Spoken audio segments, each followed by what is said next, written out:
Few names have cast more terror into the human heart than Dracula. The legendary vampire, created by author Bram Stoker in his 1897 novel of the same name, has inspired countless horror movies, television shows, and other blood-curdling tales of vampires. Though Dracula is a purely fictional creation, Stoker named his infamous character after a real person who happened to have a taste for blood, Vlad III, Prince of Wallachia, or, as he is better known, Vlad the Impaler. The morbid nickname is a testament to the Wallachian prince's favorite way of dispensing with his enemies.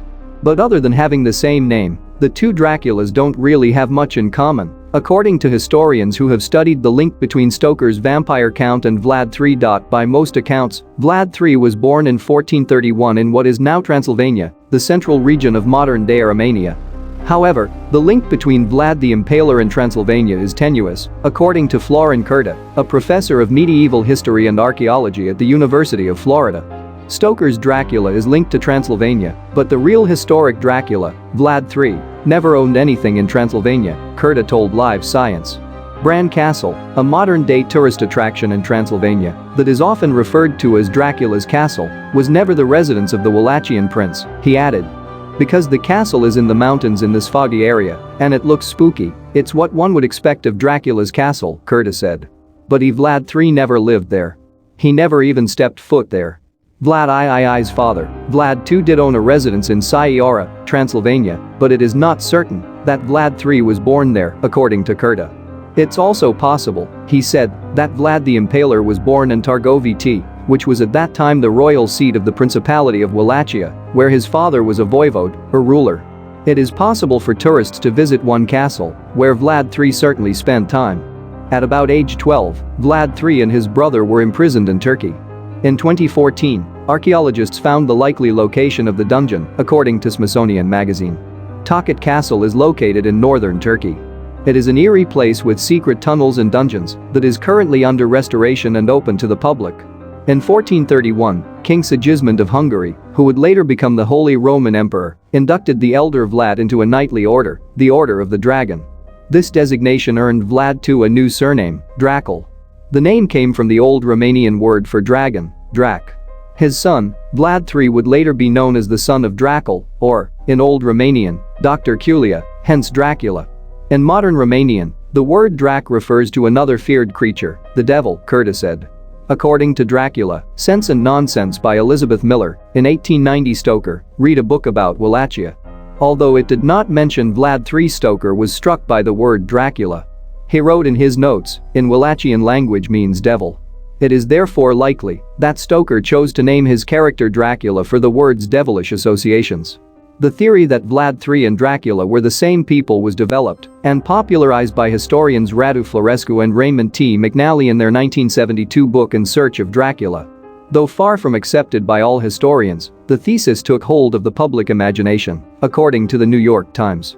Advertisement The Order of the Dragon was devoted to a singular task, the defeat of the Turkish, or Ottoman Empire.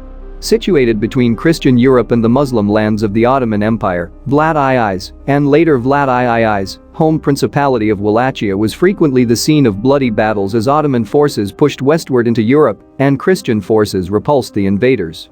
When Vlad II was called to a diplomatic meeting in 1442 with Ottoman Sultan Murad II, he brought his young sons Vlad III and Radu along.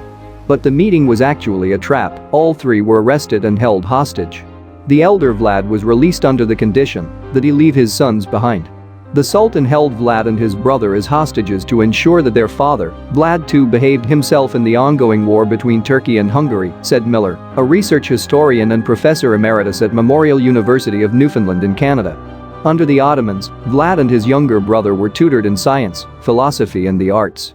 Vlad also became a skilled horseman and warrior, according to Radu Florescu and Raymond McNally, former professors of history at Boston College, who wrote several books about Vlad III, as well as his alleged connection to Stoker's Dracula in the 1970s and 1980s.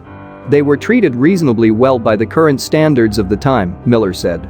Still, captivity irked Vlad, whereas his brother sort of acquiesced and went over on the Turkish side.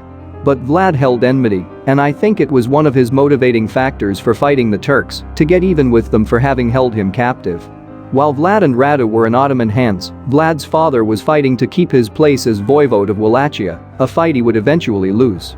In 1447, Vlad II was ousted as ruler of Wallachia by local noblemen, boyars, and was killed in the swamps near Bieltini, halfway between Targoviti and Bucharest in present-day Romania.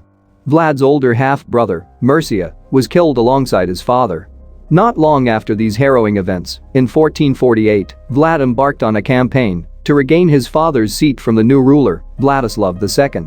His first attempt at the throne relied on the military support of the Ottoman governors of the cities along the Danube River in northern Bulgaria, according to Curta. Vlad also took advantage of the fact that Vladislav was absent at the time, having gone to the Balkans to fight the Ottomans for the governor of Hungary at the time, John Hunyadi. Vlad won back his father's seat, but his time as ruler of Wallachia was short-lived. He was deposed after only 2 months when Vladislav II returned and took back the throne of Wallachia with the assistance of Hunyadi, according to Curta. Little is known about Vlad III's whereabouts between 1448 and 1456. But it is known that he switched sides in the Ottoman-Hungarian conflict, giving up his ties with the Ottoman governors of the Danube cities and obtaining military support from King Ladislaus V of Hungary, who happened to dislike Vlad's rival, Vladislav II of Wallachia, according to Curta. Vlad III's political and military tact truly came to the forefront amid the fall of Constantinople in 1453. After the fall, the Ottomans were in a position to invade all of Europe. Vlad, who had already solidified his anti-Ottoman position, was proclaimed voivode of Wallachia in 1456.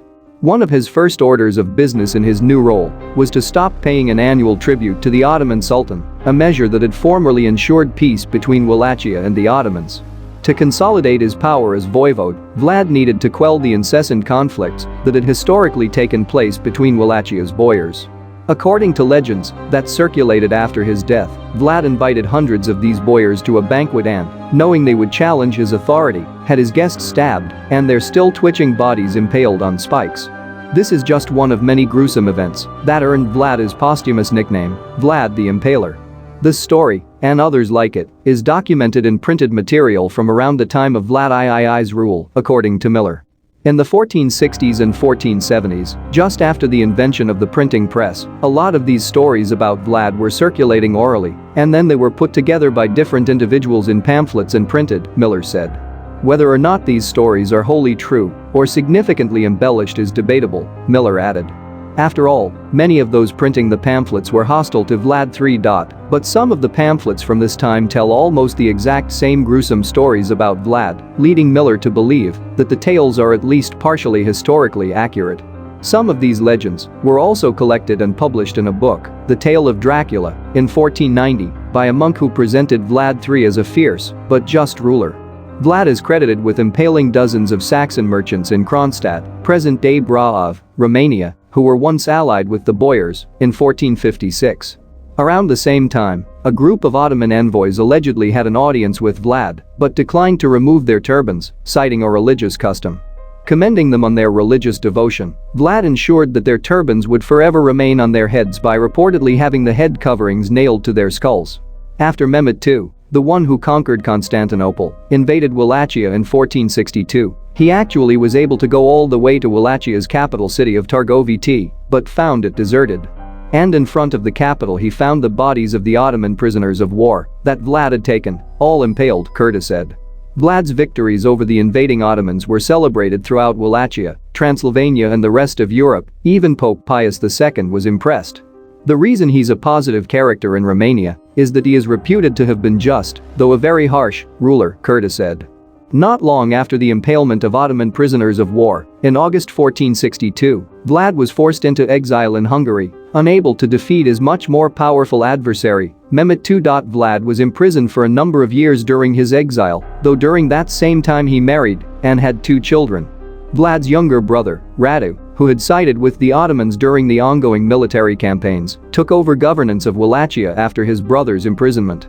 But after Radu's death in 1475, local boyars, as well as the rulers of several nearby principalities, favored Vlad's return to power. In 1476, with the support of the voivode of Moldavia, Stephen III the Great, 1457–1504, Vlad made one last effort to reclaim his seat as ruler of Wallachia. He successfully stole back the throne, but his triumph was short-lived. Later that year, while marching to yet another battle with the Ottomans, Vlad and a small vanguard of soldiers were ambushed, and Vlad was killed. There is much controversy over the location of Vlad III's tomb. It is said he was buried in the monastery church in Snagov, on the northern edge of the modern city of Bucharest, in accordance with the traditions of his time.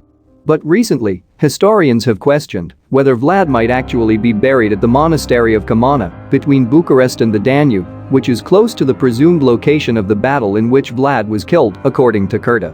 One thing is for certain, however, unlike Stoker's Count Dracula, Vlad III most definitely did die. Only the harrowing tales of his years as ruler of Wallachia remain to haunt the modern world.